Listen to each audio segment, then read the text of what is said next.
जो 10 साल के सांसद हैं वो 5 काम नहीं गिनवा सकते कि 5 काम हमने मुजफ्फरपुर में किया है, अगर आप गिनवा दीजिए तो मैं चुनाव नहीं लड़ूंगा। 10 साल में अगर किसी को गिनाने के लिए 5 काम नहीं है और मोदी के नाम का सहारा लेकर वो चुनावी बैतरणी पार करना चाहता है, तो ये तो दुर्भाग्य की बात है ना लोकसभा क्षेत्र के लिए। जिनको भाजपा लेकर आई है वो मंच पर सो जाते हैं, कई केस में आरोपी हैं। I don't know what is the truth, but वो आरोपी तो हैं। तो आरोपी हैं, आरोप जब तक सिद्ध नहीं होता है उनको राजनीति में नहीं आना चाहिए। जो अभी मंच पे सो रहा है, सांसद बनने के बाद संसद में सोएगा, तो निर्णय हमको करना है। क्या हम सोने वाला सांसद लाना चाहते हैं? एक थे जो 10 साल सोते रहे, अब फिर ये आए हैं, फिर 5 साल सोते रहेंगे। समस्याएं हैं, इन सभी समस्याओं का समाधान मैं करवाऊंगा और इसलिए हम अपनी उम्मीदवारी लेकर जनता के बीच आए हैं। इसको अभी डिलीट कर दीजिएगा।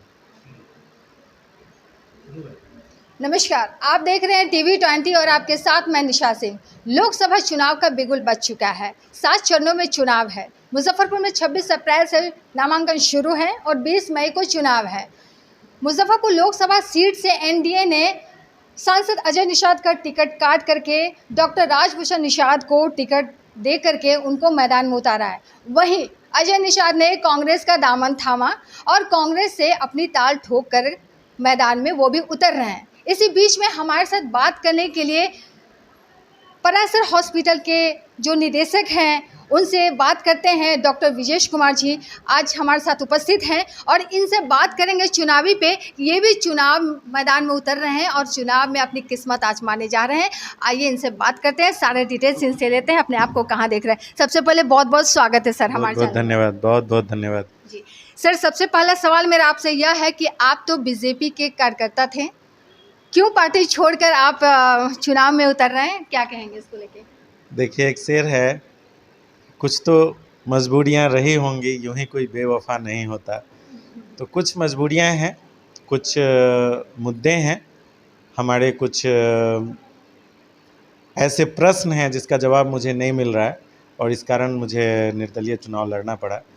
जो 10 साल के सांसद हैं वो 5 काम नहीं गिनवा सकते कि 5 काम हमने मुजफ्फरपुर में किया है, अगर आप गिनवा दीजिए तो मैं चुनाव नहीं लड़ूंगा। 10 साल में अगर किसी को गिनाने के लिए 5 काम नहीं है और मोदी के नाम का सहारा लेकर वो चुनावी बैतरणी पार करना चाहता है, तो ये तो दुर्भाग्य की बात है ना लोकसभा क्षेत्र के लिए। कभी न किसी मीटिंग में जाना, न नगर निगम की बैठक में उपस्थित होना, तो ये सब नाकामियां हैं। अभी जिनको भाजपा लेकर आई है वो मंच पर सो जाते हैं, कई केस में आरोपी हैं। I don't know what is the truth, but वो आरोपी तो हैं। तो आरोपी हैं, आरोप जब तक सिद्ध नहीं होता है उनको राजनीति में नहीं आना चाहिए, यही है। और उसके बाद सुना है मंच पर सो जाते हैं। हमारी तो कईयों से नेताओं से, सैकड़ों नेताओं से बातचीत हुई है। लोग कहते हैं कि जो हमारे उम्मीदवार हैं डेट फेल करते हैं, डेट दे कर नहीं जाते हैं। तो मैं कहता हूँ कि आपने बड़ी रिसर्च करके दूल्हा सिलेक्ट किया और दूल्हे को अगर पता चले मरवा पर कि दूल्हा को मिर्गी आ रही है, तो क्या उससे अपने बेटी का शादी करेंगे कि उसको बदल देंगे, उसको कान पकड़ के भगा देंगे? तो यही बात है, हम एक तार से गिरे और खजूर पे अटके, ऐसा तो ना हो। एक को हमने भगाया क्योंकि वो नकारा था और दूसरे को फिर लेकर आए वैसे ही आदमी को जो मंच पर सो रहा है, भूल रहा है, कमिटमेंट करके समय पे जा नहीं रहा है। जो अभी मंच पे सो रहा है, सांसद बनने के बाद संसद में सोएगा, तो निर्णय हमको करना है। क्या हम सोने वाला सांसद लाना चाहते हैं? एक थे जो 10 साल सोते रहे, अब फिर ये आए हैं, फिर 5 साल सोते रहेंगे। तो आप हमें सोने वाला सांसद चाहिए या लड़ने वाला, काम करने वाला, जुझारू सांसद चाहिए? इसलिए हमने ऑप्शन लोगों को दिया है। जनता मालिक हैं, चुनेंगे, जिनको उनको अच्छा लगेगा वो चुनेंगे। ओके सर, क्या एजेंडा होगा चुनावी एजेंडा? चुनावी एजेंडा होगा मुजफ्फरपुर का विकास। कोई विकास का कार्य नहीं हुआ है यहाँ, जैसा मैंने आपको बताया। 10 वर्षों में गिनाने के लिए एक भी काम नहीं है। एयरपोर्ट हमारा पास हो गया था, नहीं बना। हमारे सांसद की उपेक्षा का शिकार हुआ। हमारे यहाँ एम्स था, आ चुका था, नहीं आया। वो भी हमारे सांसद की उपेक्षा के कारण, कभी उन्होंने एक चिट्ठी लिखी हो गवर्नमेंट को तो दिखा दें। तो इस तरह से जो बाहरी होते हैं वो लोकल मुद्दे से कनेक्ट नहीं हो पाते हैं, लोकल समस्याओं पे वो ध्यान नहीं देते, शहर के विकास से उनका कोई लेना देना नहीं होता। नगर निगम की एक भी बैठक में उपस्थित ना होना क्या दर्शाता है? ये यही दर्शाता है कि उनको शहर के विकास से कोई मतलब नहीं है। और चुनाव में भी खुल के लोग कहते हैं कि मुझे तो वोट मांगने की ज़रूरत नहीं है, वोट तो रखा हुआ है। तो जो आज नहीं जा रहा है जनता के बीच, वो कल क्या करेगा? Morning shows the day. तो अभी से आप अनुमान लगा सकते हैं कि जीतने के बाद वह आदमी क्या करेगा। जो मंच पे अभी अभी सो जा रहा है वो संसद में भी सोएगा। तो क्या हमको सोने वाला सांसद चाहिए या काम कराने वाला सांसद चाहिए? मुजफ्फरपुर में आप देख लीजिए, सड़क की स्थिति देख लीजिए, आप बिजली की स्थिति देख लीजिए, आप पानी की स्थिति देख लीजिए। पानी तो कहीं मिला नहीं और जल नल आपका टैक्स शुरू हो गया, आप पानी का टैक्स देते रहिए नगर निगम को। ये सब समस्याएं हैं, इन सभी समस्याओं का समाधान मैं करवाऊंगा और इसलिए हम अपनी उम्मीदवारी लेकर जनता के बीच आए हैं। तो सर, आपका कहने का मतलब पिछले 5 वर्षों में मतलब ज़िले में कोई भी ज़िले की सूरत नहीं बदली, कोई भी विकास का काम यहाँ कोई भी विकास का काम यहाँ नहीं हुआ है। आप भी मुजफ्फरपुर की रहने वाली हैं। सांसद जी ने कोई भी विकास का काम नहीं बिल्कुल नहीं किया है। मतलब ये मेरा कहने का क्या मतलब, ये तो फैक्ट है ना। मैं कह दूं दिन को रात कह दूं तो थोड़े ना हो जाएगा। तो ये तो फैक्ट है। नगर निगम की नहीं बैठक में नहीं जाते थे, ये फैक्ट है। आप नगर निगम बगल में है, जाके वहाँ से डेटा उठा के देख लीजिए कि कितनी बैठक में शामिल हुए हैं, मुजफ्फरपुर में कितना काम कराए हैं। ये तो डेटा है, गिनवा दीजिए। उन्हीं को कहिए कि गिनवा दें कि फला फला फला 5 काम हमने कराया है। कोई काम नहीं हुआ है। रोड थोड़ी सी बारिश हो और शहर नारकीय स्थिति शहर की हो जाती है, कहीं आप चल नहीं सकते। एक ऑडिटोरियम मुजफ्फरपुर में बना, जो ऑडिटोरियम पहले से बना हुआ था उसकी स्थिति भी जर्जर हो गई। आप कोई कार्यक्रम करें आपको जगह नहीं मिलेगी। एक बढ़िया, आप मोतिहारी के संसद को देखें, अच्छे सांसद थे और बापू सभागार टाइप का इतना बढ़िया ऑडिटोरियम मोतिहारी में उन्होंने बनवाया है। तो करने से होता है ना जी। अब यहाँ से जाके सो जाएगा कोई तब तो फिर काम होने से रहा। माँ भी बच्चे को तब दूध पिलाती है जब बच्चा रोता है। तो एक ऐसा सांसद हमें चाहिए जो हमारी समस्याओं को उठाए। हमारे रंगकर्मी इतने रंगकर्मी हैं और उनको कोई प्लेटफॉर्म नहीं मिल रहा। क्या हम बापू सभागार जैसा एक अच्छा ऑडिटोरियम मुजफ्फरपुर में नहीं बनवा सकते? बिल्कुल बनवा सकते हैं, पैसे की भी कोई कमी नहीं है। लेकिन यह समस्या उठाने वाला कोई नहीं है। कोई सरकार तक समस्या पहुंचाए तो सही। सरकार को पता ही नहीं है मुजफ्फरपुर में क्या क्या हो। बैठक में नहीं जाते थे, ये फैक्ट है। आप नगर निगम बगल में है, जाके वहाँ से डेटा उठा के देख लीजिए कि कितनी बैठक में शामिल हुए हैं, मुजफ्फरपुर में कितना काम कराए हैं। ये तो डेटा है, गिनवा दीजिए। उन्हीं को कहिए कि गिनवा दें कि फला फला फला 5 काम हमने कराया है। कोई काम नहीं हुआ है। रोड थोड़ी सी बारिश हो और शहर नारकीय स्थिति शहर की हो जाती है, कहीं आप चल नहीं सकते। एक ऑडिटोरियम मुजफ्फरपुर में बना, जो ऑडिटोरियम पहले से बना हुआ था उसकी स्थिति भी जर्जर हो गई।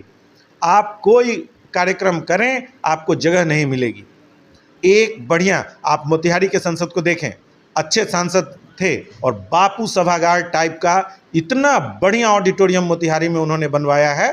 तो करने से होता है ना जी। अब यहाँ से जाके सो जाएगा कोई तब तो फिर काम होने से रहा। माँ भी बच्चे को तब दूध पिलाती है जब बच्चा रोता है। तो एक ऐसा सांसद हमें चाहिए जो हमारी समस्याओं को उठाए। हमारे रंगकर्मी इतने रंगकर्मी हैं और उनको कोई प्लेटफॉर्म नहीं मिल रहा। क्या हम बापू सभागार जैसा एक अच्छा ऑडिटोरियम मुजफ्फरपुर में नहीं बनवा सकते? बिल्कुल बनवा सकते हैं, पैसे की भी कोई कमी नहीं है। लेकिन यह समस्या उठाने वाला कोई नहीं है। कोई सरकार तक समस्या पहुंचाए तो सही। सरकार को पता ही नहीं है मुजफ्फरपुर में क्या क्या होना चाहिए। सरकार भी उतनी गंभीरता से नहीं लेती। बताइए, मुजफ्फरपुर के डेवलपमेंट का एक रोड मैप तैयार होना चाहिए था, एक ब्लूप्रिंट तैयार होना चाहिए था। उस ब्लूप्रिंट के आधार पे हम काम करते। कुछ नहीं है यहाँ, किसी को कुछ पता ही नहीं है। जब 31 मार्च आता है, बंदर बांट पैसे का शुरू होता है। एक रोड बन रहा है, फिर दोबारे रोड खोद करके उसमें पाइप डाला जा रहा है, तिवारे रोड खोद करके नाला बनाया जा रहा है, अब फिर रोड खोल करके उसमें जो ओवरहेड वायर है उसको डाला जाएगा। तो एक रोड आप 4 बार जो खोद रहे हैं वो अच्छी प्लानिंग करके 4 चैम्बर के साथ, 3 चैम्बर के साथ आप रोड क्यों नहीं बनाते, ताकि कभी समस्या ही पैदा ना हो। ये कोई पुअर प्लानिंग का नतीजा है। और प्लानिंग कैसे होगी? जब आप बैठक में जाएंगे। जब आप बैठक में जाएंगे नहीं, अपना इनपुट देंगे नहीं, तो अच्छी योजना बनेगी कैसे? तब तो यही पुअर प्लानिंग चलती रहेगी। एक रोड को तोड़ के 20 बार बनाते रहिए और पैसे का बंदर बांट करते रहिए। कोई डेवलपमेंट का काम नहीं हुआ है। इसलिए मैं कहता हूं कि एक बार आप एक अच्छे सांसद को चुनिए जो आपकी समस्याओं को उठाए और उसका उचित समाधान करवाए। सर एक सवाल है, आप किस पार्टी से नामांकन कर रहे हैं? मैं निर्दलीय हूँ। मैं किसी दल की दलदल में नहीं हूँ। निर्दलीय से आप- मैं दलों के दलदल से बाहर हूँ। मैं निर्दलीय चुनाव लड़ना चाहता हूँ, निर्दलीय लड़ूंगा। जो लोग शहर का विकास चाहते हैं, जो विकास देखना चाहते हैं, विकसित मुजफ्फरपुर देखना चाहते हैं, उन लोगों ने मुझे अपना उम्मीदवार बनाया है और निश्चित रूप से वो मुझे अपना समर्थन देंगे। इसी उम्मीद, इसी विश्वास के साथ मैं जनता के बीच चुनाव मैदान में हूँ। दो दिग्गज हैं। आप कोई बात आप नहीं उस है। लड़ाई में अपने आप को कहाँ देख रहे हैं सर? और जनता के बीच आप किस मुद्दों को लेकर वोट मांगिएगा? दोनों कागज के शेर हैं। दोनों कागज के शेर हैं। कोई नहीं है। जनता मेरे साथ है और मैं बड़े बड़े मार्जिन से, बहुत बड़े मार्जिन से मैं चुनाव जीतूंगा। पूरा विश्वास है। पूरा विश्वास है। जनसंपर्क अभियान आपका लगातार जनसंपर्क अभियान लगातार चल रहा है। अभी आपने देखा, अभी मैं लौटा हूँ। जनता कितना साथ मिल रहा है? पूरी तरह जनता मेरे साथ है। हर समाज, हर वर्ग के लोग मेरे साथ हैं। जनता त्रस्त है। उन्हें भी एक अच्छा सांसद चाहिए। इसलिए लोगों ने ही मुझे आग्रह करके उम्मीदवार बनाया है। मैं निश्चित रूप से विजयी होऊंगा, मुझे पूर्ण विश्वास है। जनता मुझे जिताएगी। अगर जनता आपको चुनती है, आपको जिताती है, तो आप यहाँ के युवाओं से लेकर के बेरोजगारों के लिए आप क्या क्या कीजिएगा, उसको जरा ब्रीफ कीजिए। देखिए, यहाँ बहुत सारे इंडस्ट्रीज़ थे जो बंद हो गए। उन बंद पड़े इंडस्ट्रीज़ को चालू करवाना मेरी पहली प्राथमिकता होगी। जैसे चीनी मिल, मोतीपुर में चीनी मिल था, बंद हो गया। बगल में आपके तुर्की में चीनी मिल था, वो भी बंद हो गया। चीनी मिलों को खुलवाना पहली प्राथमिकता है। इससे बेरोजगारी भी दूर होगी। और जो हमारे किसान भाई बंधु हैं, एक फसल में वो अपने यहाँ एक कोई बड़ा कार्यक्रम बड़ा कर लेते थे। जैसे किसी के बेटी की शादी करनी है, बेटा का जनेऊ करना है, बेटे की शादी करनी है, एक फसल में यह काम होता था। आज चीनी मिल बंद होने से हमारे किसान बंधुओं के बीच भी समस्या है और हमारे युवा भी बेरोजगार हैं। तो सर्वप्रथम चीनी मिल को खुलवाना, फिर बेला इंडस्ट्रियल एस्टेट में इंडस्ट्रीज़ कैसे लगे इसके बारे में प्रयास करना है, प्रोत्साहित करना है, इंडस्ट्रीज़ लगवाना, इन्वेस्टर समिट करवाना। कोई भी इन्वेस्टर समिट नहीं हुए हैं। आप जानते हैं, गुजरात 26 सांसद देता है, वहाँ लगातार इन्वेस्टर समिट होता है। बिहार हमारा 39 सांसद देता है, एक बार भी यहाँ इन्वेस्टर समिट नहीं हुआ। हमारे पैसे से दूसरा राज्य डेवलप हो रहा है, हमें कुछ नहीं मिल रहा है। इस सब का कारण है हमारे जनप्रतिनिधियों की उदासीनता। ऊपर के लेवल पे भी गवर्नमेंट ने कभी हमारे सांसदों की बैठक नहीं ली कि भाई 39 सांसद बिहार से आते हैं, सब एक जगह बैठें और एक डेवलपमेंट का रोड मैप तैयार हो। तो कोई इनिशिएटिव तो लेता, इनिशिएटिव लेके ये सब करवाने की ज़रूरत है। इसलिए इसके अलावा बेरोजगारी दूर करने के लिए के और भी कई उपाय हैं। जैसे कुटीर उद्योग को बढ़ावा देना, लघु उद्योग को बढ़ावा देना। घर में महिलाएं भी तरह तरह का सामान बनाती हैं, जैसे अचार हुआ, पापड़ हुआ, इन सब चीज़ों की पैकेजिंग करवाना, उनके लिए एक अच्छा मार्केट उपलब्ध कराना जिससे उनकी आमदनी बढ़े। ये सब भी हमारी प्राथमिकता होगी। स्पेशली महिलाओं के लिए। बिल्कुल, महिलाओं के लिए, जो महिलाएं हैं घर में बहुत सारा छोटा छोटा काम करती हैं, कुटीर उद्योग के दायरे में आता है, लेकिन उचित मार्केट न उपलब्ध होने के कारण उनके सामान की बिक्री नहीं हो पाती है, उनको उचित मूल्य नहीं मिल पाता है। हम लोग उसके ब्रांडिंग की तैयारी कर रहे हैं, उसका ब्रांडिंग करवा के और उसको मार्केट में उपलब्ध कराएंगे। उनको एक रेडी मार्केट मिलेगा और उनके आमदनी का जरिया बढ़ेगा। ठीक सर, बहुत अच्छा लग रहा है सर आपसे ये सब जान करके कि चलिए आपकी सोच ऐसी है और आप एक पढ़े लिखे व्यक्ति हैं और ज़रूरत है विकास की। लेकिन सर मेरा एक सवाल है आपसे कि जब भी आते हैं तो जितने भी मतलब लोग हैं वो बड़े बड़े वादे करते हैं, ऐसा जनता का कहना होता है, ठीक है। और ये ऐसा मैं भी देखी हूँ कि उस वक्त तो बोलते हैं, बड़े बड़े वादे करते हैं कि मैं यह कर दूंगा, वह कर दूंगा, सारे विकास की गंगा बहा दूंगा। लेकिन यहाँ तो पानी से जल जमाव से पूरे मुजफ्फरपुर पूरा डूब जाता है, पूरा शहर डूब जाता है। और विकास का तो बात ही मत कीजिए, कोई विकास का काम नहीं होता है, ऐसा पब्लिक का कहना, ऐसा जनता का कहना है। सर आप क्या कहिएगा इसको लेकर, आप क्या जवाब दीजिएगा? क्या ये विश्वास आप जीत पाइएगा जनता की? क्या आप पे सही में जनता विश्वास करे और क्यों करे आप पे? देखिए, इसीलिए कहता हूँ कि दलों के दलदल से बाहर निकलिए, ऊंची दुकान देखकर पकवान मत खरीदिए। ज़्यादातर यही होता है कि ऊंची दुकान फीकी पकवान। इसलिए मैंने कहा है कि अगर गलती से कोई मिर्गी वाला दूल्हा सेलेक्ट हो गया है तो क्या उसको आप मड़वा से नहीं भगाएंगे? एकदम भगाइए। ऐसे प्रत्याशी का चुनाव करिए जो आपके सुख दुख में आपके साथ खड़ा हो। आप लोगों ने देखा है पिछले 3-4 वर्षों से मैं इस हॉस्पिटल के माध्यम से लोगों की सेवा करता रहा हूँ। मेरा हॉस्पिटल बंद हो गया, लॉस में चलने के कारण मेरा हॉस्पिटल बंद हो गया, फिर भी मैंने कल्याणकारी योजनाओं से अपना मुंह नहीं मोड़ा। मैं इतना डिस्काउंट देता हूँ, कभी कभी 100% डिस्काउंट लोगों को देता हूँ, जिसके कारण मुझे परेशानी भी हुई है, आर्थिक नुकसान उठाना पड़ा है, लेकिन फिर भी हमारी सेवा जारी है और जारी रहेगी। जो भी ज़रूरतमंद हैं, मैं जब उनकी आर्थिक स्थिति देखता हूँ मुझसे नहीं रहा जाता है और मैं उनकी भरपूर मदद करता हूँ। आप किसी से पूछ सकते हैं, आप क्षेत्र में सर्वे कर सकते हैं और यही कारण है, आप लोग खुद देखती हैं कोई हॉस्पिटल आज तक बंद नहीं होता है, लेकिन हमारा हॉस्पिटल 3 साल चढ़ने के बाद 3 महीने 4 महीने के लिए बंद था। और उसका कारण ये है कि हम लोग लगातार लॉस में चल रहे थे। रेवेन्यू जनरेशन होता था लेकिन उसका डिस्काउंट इतना होता था। गरीब लोग हैं, आते हैं, जो हमारे आर्थिक रूप से पिछड़े हुए भाई बंधु गांव से आते हैं, हम लोग ज़मीन से जुड़े हुए लोग हैं, जब आकर मेरे सामने अपना दुखड़ा सुनाते हैं तो मैं उसको इग्नोर नहीं कर सकता। और इस तरह से हम खुद को नुकसान में डालकर भी हमने लोगों की मदद की है। लोगों ने देखा है 3-4 साल का हमारा ये हॉस्पिटल है, इसके अलावा स्कूल के माध्यम से हम लोगों की मदद कर रहे हैं।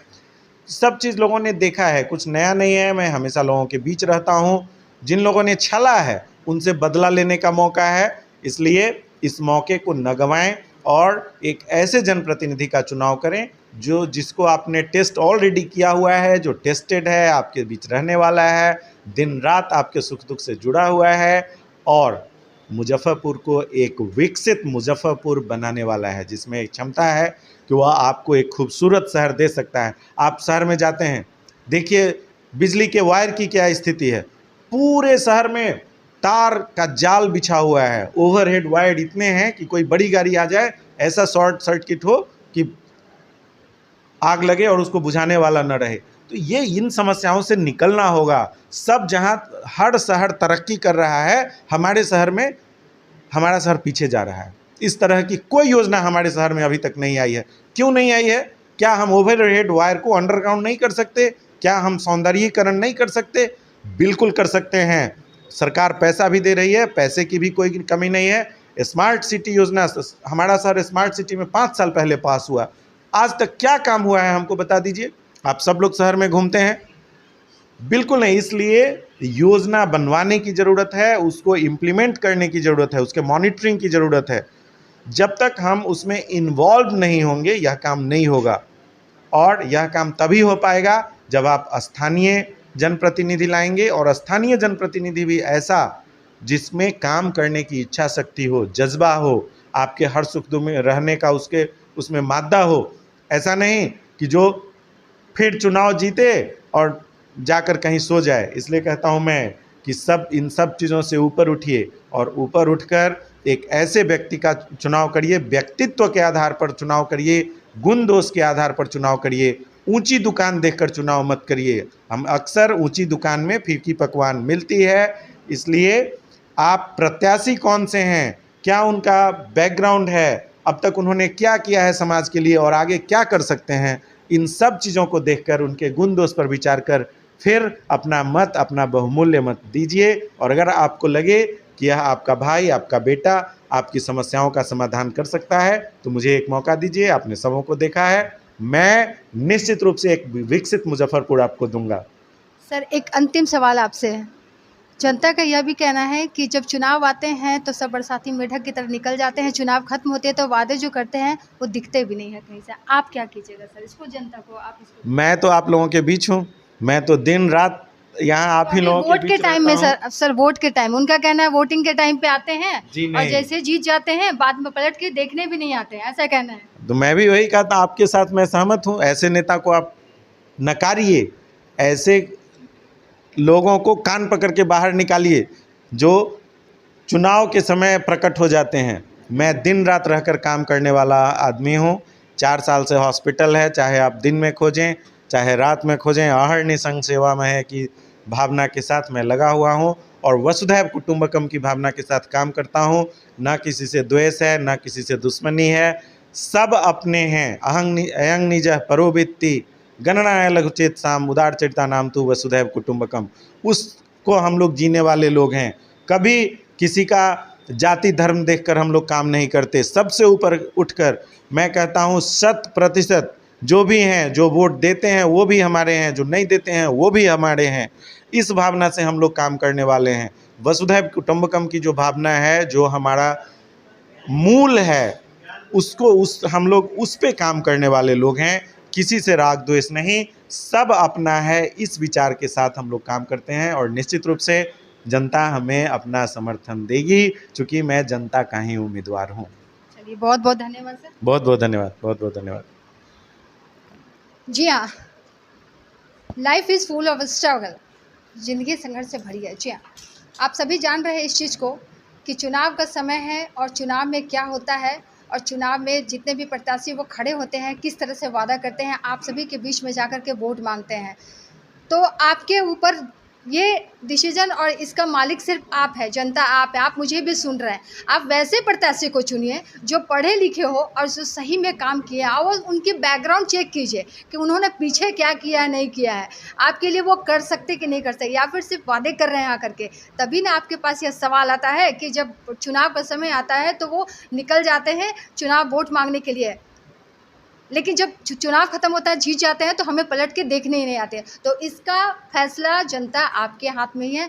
तो देखना बड़ा दिलचस्प होगा कि इस बार लोकसभा चुनाव पे किसके सर पे मुकुट चढ़ता है, किसके सर पे ताज सजता है, और जनता ही मालिक है, जनता ही फैसला करेगी। फिलहाल हमारे साथ बैठे हुए थे परासर हॉस्पिटल के मालिक डॉक्टर विजेश कुमार जी। उनसे हमने बात किया, ये भी निर्दलीय चुनाव लड़ रहे हैं और इन्होंने बहुत ही बेबाकी से अपनी बातों को पेश किया और कितनी अच्छी अच्छी बातें इन्होंने कहा। पढ़े लिखे व्यक्ति हैं। आप लोग भी निर्दलीय जो भी खड़े हो रहे हैं, जो भी प्रत्याशी एनडीए के हैं, जो भी कांग्रेस के हैं, सभी लोग हैं, क्या किए हैं क्या नहीं कर रहे हैं आपके सामने है। तो जनता ही मालिक है और जितने भी खबर है हम आपको